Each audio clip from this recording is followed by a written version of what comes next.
Halo semua, selamat datang di channel YouTube Rafif. Kali ini ingin memberikan sebuah pembelajaran aja ya, bukan juga sok-sokan ngajarin, tapi inilah yang saya dapatkan setelah kurang lebih 5 tahun mempelajari soal digital marketing. Kemudian hal ini juga terinspirasi karena suatu hari saya diminta menjadi salah satu mentor bersama beberapa klien corporate ya. Dan ternyata program pelatihan ini diperuntukkan untuk anak SMA. Saya jadi terbayang ya, waktu saya SMA belajar digital marketing atau bahkan belajar substansi marketingnya saja kan lumayan advance ya gitu dengan terminologinya. Bahkan saya pun sebenarnya ada mata kuliah pemasaran. Waktu itu belum ada unsur digital marketingnya ya, masih kental di pemasarannya saja. Itu pun cukup butuh waktu untuk bisa memahaminya. Bahkan bisa dibilang saya tuh malah pahamnya setelah lulus kuliah dibandingkan ketika kuliah saat itu. Ya walaupun nilainya juga nggak bagus-bagus amat, tapi ternyata pada akhirnya urgensi untuk bisa memahami pemasaran ini penting. Mungkin teman-teman yang nonton video ini mungkin ada yang masih SMA atau ada yang masih SMK atau bahkan baru memulai kuliah. Mudah-mudahan video ini bisa membantu teman-teman ya untuk bisa menambah pemahaman mengenai marketing. Ini diharapkan menjadi pintu gerbang saja sih untuk bisa teman-teman mempelajari tentang dunia digital marketing. Kita mulai ya. Let's go. Oke, di materi kali ini kita akan belajar digital marketing for non-digital native. Jadi materi ini adalah hasil pembelajaran, perenungan, atau apapun itulah selama 5 tahun saya mempelajari soal marketing, soal digitalnya itu sendiri, dan mudah-mudahan ini bisa dengan mudah dikunyah untuk teman-teman yang bahkan mungkin sebelumnya tidak mengenal marketing sebelumnya ya. Dan saya pikir untuk bisa memahami marketing ini memang butuh waktu, dan setidaknya melalui awalan ini teman-teman bisa lebih mudah untuk paham, mungkin bisa mulai tertarik dengan materi-materi digital marketing yang lebih expert, yang lebih dalam gitu ke depannya. Dan mudah-mudahan juga dari materi ini teman-teman bisa terinspirasi baik di bisnisnya ataupun di pekerjaannya untuk bisa menjadi lebih baik lagi gitu. Nah, sebelum memulai ke materi inti, digital marketing itu apa aja sih pekerjaannya atau karir di bidang digital marketing itu ada apa aja? Nah, kurang lebih ada beberapa nih di sini ya teman-teman, yang mungkin teman-teman juga ada yang sudah familiar, ada yang belum. Dan makin ke sini eh, istilah-istilah ini ya, atau kan kalau biasanya di lowongan pekerjaan itu job desk ya, job desk ini tuh akan mungkin semakin berkembang, dan nanti mungkin semakin namanya semakin biasanya semakin keren ya, atau semakin asing gitu. Kadang-kadang baru tahu juga, oh ternyata ada yang namanya ini ya. Kayak sekarang ada yang namanya sosial media spesialis. Ini tuh mungkin mulai ngetren lah baru 3 tahun belakangan ini. Tapi sebelumnya kan kayak apaan sosial media spesialis gitu kan, masih raba-raba gitu ya. Nah kalau sekarang kayaknya ini sudah mulai familiar. Dan sosial media spesialis ini biasanya banyak berperan untuk teman-teman yang mengurusi sosial medianya perusahaan. Kemudian ada konten kreator, ini tentu sudah tidak asing ya. Dan biasanya konten kreator ini juga tidak hanya influencer ya, ada yang namanya KOL, Key Opinion Leader, dan ada juga yang memang konten kreator untuk misalnya live streaming dan lain sebagainya. SEO spesialis, nah ini kalau teman-teman suka searching di Google ya, dan kemudian webnya muncul di halaman pertama, nah mereka lah yang bekerja di belakangnya. Jadi biasanya kan kalau web-web baru itu nggak akan bisa muncul langsung di halaman pertama. Nah kalau di halaman pertama ini itu adalah pekerjaannya mereka tuh. Brand manager ini yang mengurusi brand ya, ada istilahnya brand, merek. Bagaimana caranya mengkomunikasikan mereknya ke pelanggan. Ada yang email marketer. Nah teman-teman ini kalau yang suka subscribe ke website tertentu, suka dapat email ya dari perusahaan atau dari produknya yang pernah teman-teman pakai. Nah, itu di baliknya itu ada mereka nih yang mengirimkan email-email yang ke banyak pelanggan itu.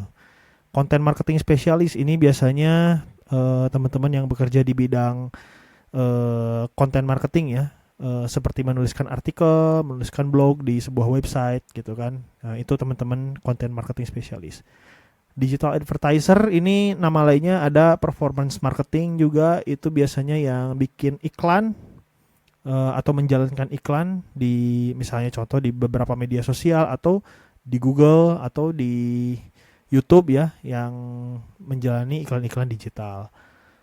Kemudian ada web developer, ini jelas kaitan erat sama digital marketing karena web developer ini sama SEO spesialis biasanya ya saling berkaitan gitu.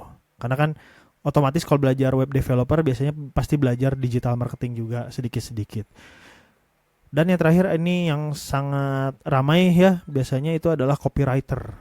Copywriter ini yang teman-temannya suka bikin kalimat-kalimat yang menarik gitu ya di iklannya, itu yang konsepnya biasanya teman-teman copywriter gitu. Tapi juga tidak hanya sebatas itu ya, copywriter itu tergantung juga perusahaannya itu role-nya seperti apa. Begitu.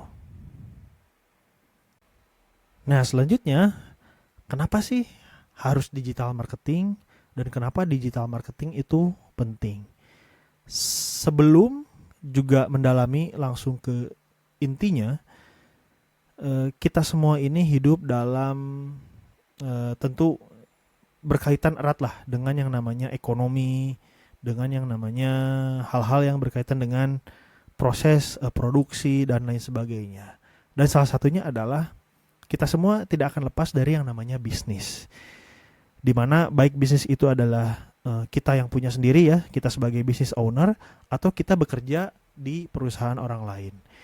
Dan itu kan karena tidak terlepas dari bisnis, makanya sederhana saja kita mengenal yang namanya konsep pasar. Pasar itu simpelnya di mana tempat penjual dan pembeli bertemu gitu kan. Di mana di sini ada penjualnya gitu kan, nanti yang akan menjualkan barangnya, dan ada pembeli yang akan membeli barang dari dagangan si penjual. Dan di sini tentu yang kita tahu ketika kalau di pasar itu kan memang misalnya ada pasar gitu ya, kemudian nanti pembeli datang gitu. Pertanyaannya adalah dari mana mereka tahu kalau si pedagang ini menjual sesuatu?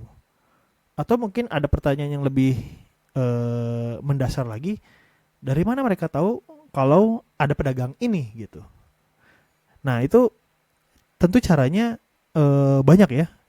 Tapi salah satu aspek penting dari siklus ini adalah komunikasi. Tentu saja si pedagang ini perlu melakukan yang namanya komunikasi supaya si pembeli nantinya bisa membeli barang dagangan dari si penjual.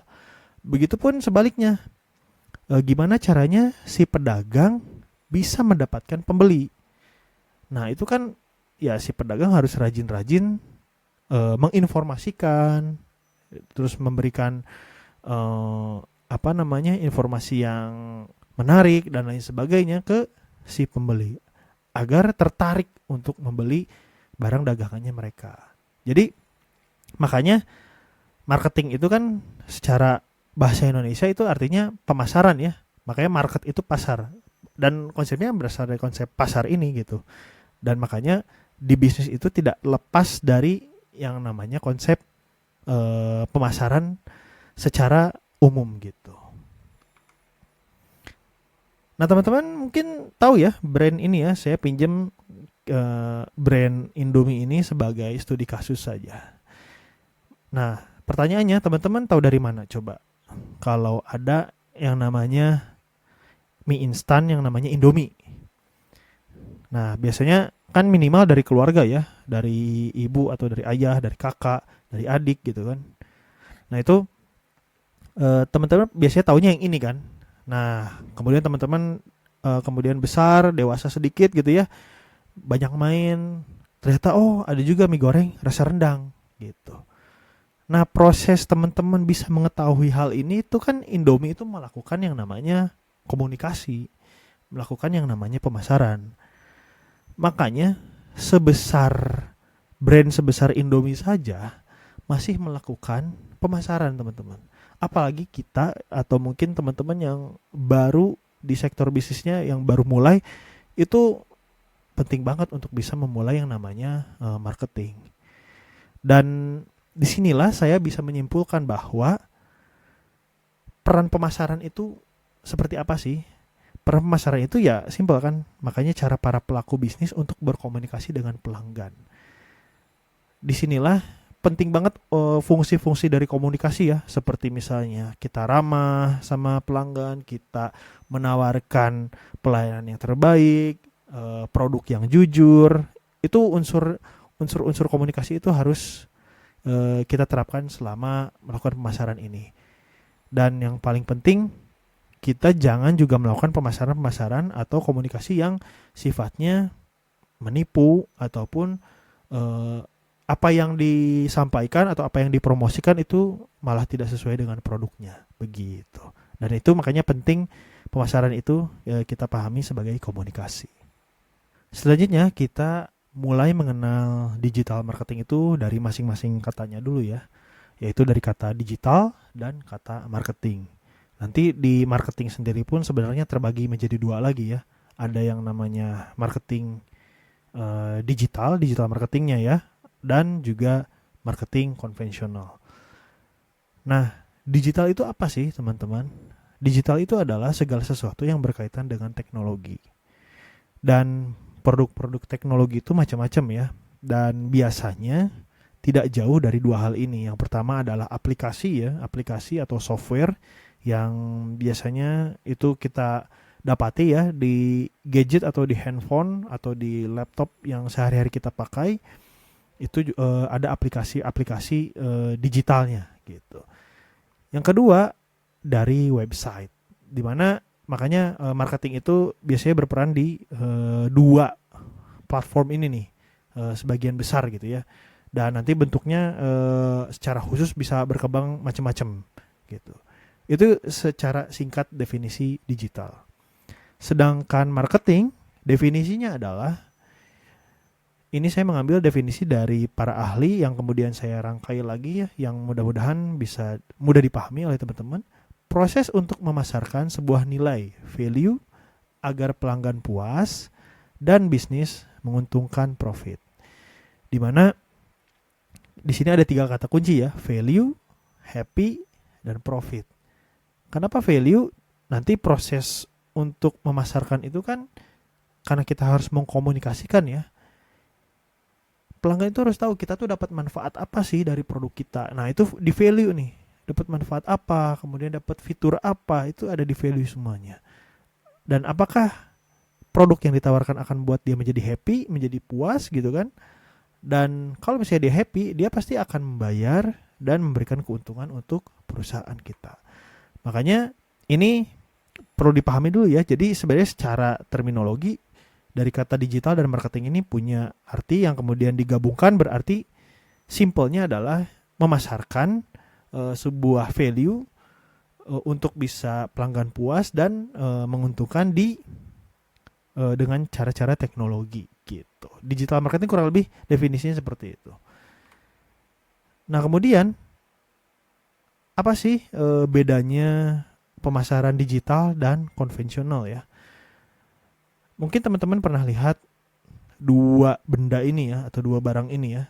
Yang pertama ada billboard ya. Billboard ini kan biasanya iklan yang ditempel tuh ya, kalau misalnya teman-teman di jalan gitu ya, kan ada besar gitu ya, spanduk besar dan ditempel di billboard ini. Itu adalah bagian dari aktivitas pemasaran.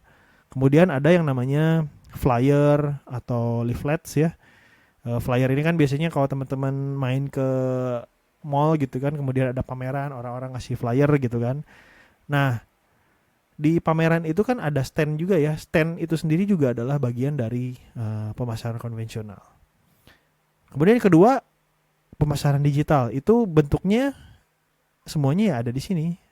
Kalau misalnya contoh di Instagram gitu ya, berarti dia aspek pemasarannya atau unsur-unsur pemasarannya ada di dalam aplikasi Instagramnya. Misalnya ketika teman-teman buka story ya, makin geser kemudian sampai 4 kali 5 kali tiba-tiba ada yang muncul orang lain teman-teman gak pernah follow dan dia misalnya menawarkan produk gitu ya. Nah itu adalah bagian dari iklan digital.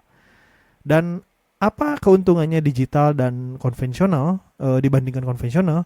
Konvensional itu kalau misalnya orang-orang yang melirik iklan kita itu kita nggak pernah tahu jumlahnya berapa. Coba misalnya kayak billboard ini, sudah berapa orang yang melihat billboard ini? Itu tidak bisa terdeteksi. Sedangkan digital itu bisa banget. Misalnya jumlah orang yang sudah melihat iklan ini ada berapa orang, sudah berapa likes, sudah berapa share gitu kan, itu bisa kelihatan angka-angkanya. Nah makanya di digital ini penting banget teman-teman untuk bisa paham dan manfaatkanlah platform-platform digital yang ada di dunia ini gitu.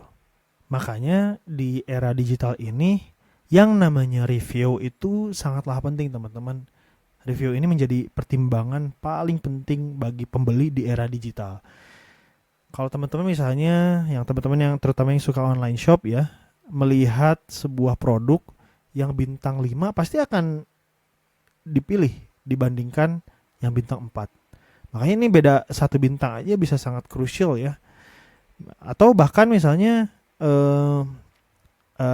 kebetulan produk itu yang tertingginya bintang 4 gitu ya. Dibandingkan sama yang bintang 3 ya, itu pasti yang terpilih dan yang selalu muncul di halaman kita gitu ya, itu pasti yang bintang-bintangnya adalah yang paling tingginya gitu.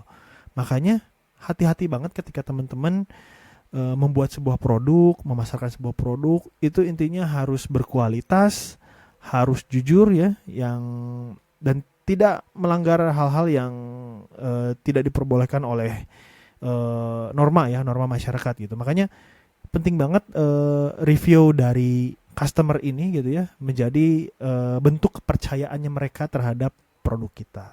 Begitu. Nah, selanjutnya sebenarnya fungsi digital marketing itu adalah tidak lain semuanya tentang attention.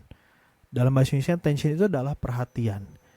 Dan nantinya teman-teman kalau misalnya melakukan aktivitas digital marketing ini kurang lebih ada 3 hal ini. Yang pertama, mendapatkan perhatian. Gimana caranya mendapatkan perhatian? Mulai dari misalnya, terutama yang produk-produknya yang brand-brand baru ya, itu pasti tahap awalnya itu adalah gimana caranya menarik perhatian, mendapatkan perhatian supaya calon pelanggan itu melirik ke produk kita.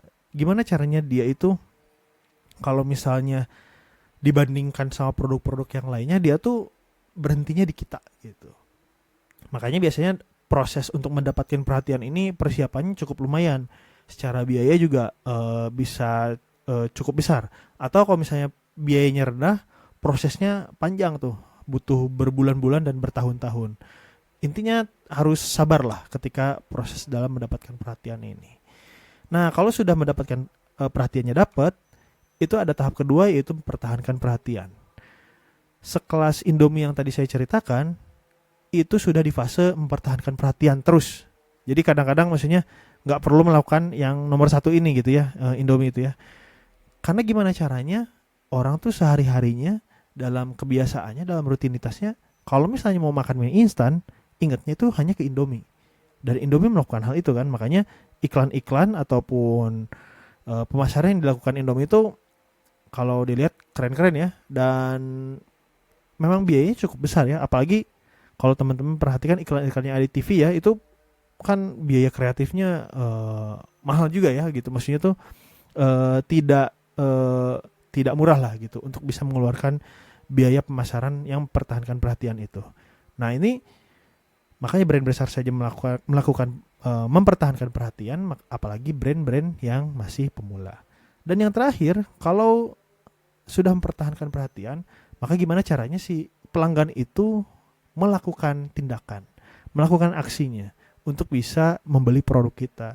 Jadi seringkali pelanggan ini kan manusia ya, itu kan memang harus disentuh gitu dengan sentuhan-sentuhan yang membuat dia ya merasa tersentuh gitu ya, dengan penyampaian informasi dari kita. Makanya kalau iklan-iklan yang sifatnya contoh misalnya eh, kayak iklan-iklan Thailand tuh ya yang banyak sedihnya, kayak yang biasanya produk asuransi tuh ya iklan Thailand. Nah itu karena memang dari kesedihan itu akan membuat orang gerak dan ingin membeli produk si asuransinya itu sendiri gitu.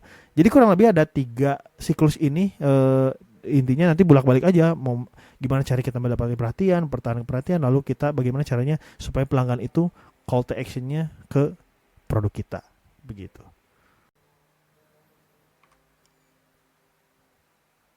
Nah teman-teman, intinya di pemasaran itu kita hanya mempelajari 2 universe ini saja, 2 dunia ini saja, yaitu yang pertama tentang si business ownernya, atau tentang kalau misalnya ini adalah teman-teman ya yang punya usahanya, berarti itu tentang diri kitanya, eh, atau teman-teman yang bukan business owner tapi terlibat di bisnisnya, intinya dari sisi diri kitanya sebagai pelaku usahanya gitu. Dan yang kedua dari sisi orang lainnya, di mana dia adalah pelanggan kita, dia adalah customer kita. Dan yang paling penting sebelum kita bisa benar-benar connect ya, kita benar-benar nyambung nih kalau ngobrol sama orang lain, kalau ngobrol sama pelanggan, tentunya kita harus banyak-banyak mengenal diri kita terlebih dahulu gitu. Nah, biasanya materi-materi yang proses mengenal diri kita atau di sini as a business owner itu, yang pertama adalah pelajari tentang the businessnya ya, bisnisnya seperti apa, kemudian marketing mix. Kalau teman-teman pernah dengar konsep 4P, nah itu ada product, price, place, promotion, itu ada di marketing mix. Kemudian value proposition, kita bisa menawarkan manfaat apa, kita bisa menawarkan nilai apa dari produk kita. Kemudian marketing channel ya, kita kira-kira punya channel apa aja selain misalnya iklan, selain website, itu punya apa aja, gimana cara memaksimalkannya, dan yang terakhir inovasinya itu seperti apa. Yang selanjutnya itu soal orang lain atau soal pelanggan kita, yaitu customer, di mana nanti ada proses choosing customernya. Kalau teman-teman pernah dengar konsep STP ya, segmentation, targeting, positioning, itu ada di choosing customer. Kemudian customer profile, ini tuh semacam profilnya ya, profil mereka. Kalau bahasa lainnya tuh ada namanya user persona, customer persona, atau macam-macam lah. Jadi secara detail nanti profil yang membeli produk kita itu seperti apa. Kemudian customer journey, gimana cara mereka mengakses produk kita, apakah mudah, apakah ternyata produk kita terlalu mahal. Nah ini kita nanti di sini nih prosesnya nih, untuk bisa mengevaluasi, menganalisis dan lain sebagainya.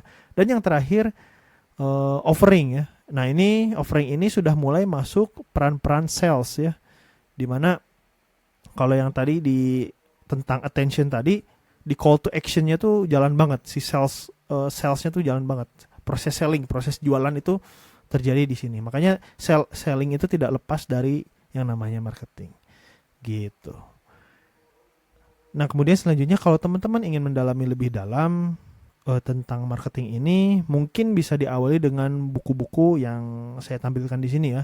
Kalau waktu saya kuliah itu ada namanya buku Marketing Management, punyanya Bapak Philip Kotler dan Kevin Keller kalau nggak salah. Ini benar-benar fundamental banget, dasar banget untuk supaya teman-teman bisa paham benar. Dan memang dalam bahasa Inggris ya, tapi setahu saya ada juga yang bahasa Indonesianya tersedia di toko-toko buku yang ada di sekitar teman-teman. Tapi kalau misalnya teman-teman mau mulai dari yang lebih mudah dulu, itu bisa baca Marketing 4.0. Bukunya Pak Philip Kotler juga, dan juga Pak Hermawan Kertajaya dan Mas Iwan Setiawan. Ya, ini 2 orang ini adalah marketingnya Indonesia ya. Kalau Philip Kotler itu kan internasionalnya, nah nasionalnya tuh Pak Hermawan Kertajaya. Di sini beliau menyampaikan secara singkat, secara simpel mengenai bagaimana proses marketing. Dan untuk digital marketingnya, teman-teman bisa baca Digital Marketing for Dummies.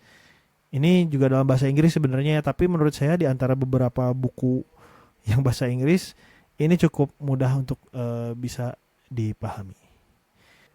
Begitu aja dulu teman-teman dari saya. Mudah-mudahan teman-teman mulai tertarik dengan digital marketing. Kalau mau saya mau mendalami lebih dalam, silahkan, tadi ada buku-bukunya dan banyak referensi yang teman-teman bisa baca. Sekian dulu dari video saya kali ini. Terima kasih sudah menonton video ini.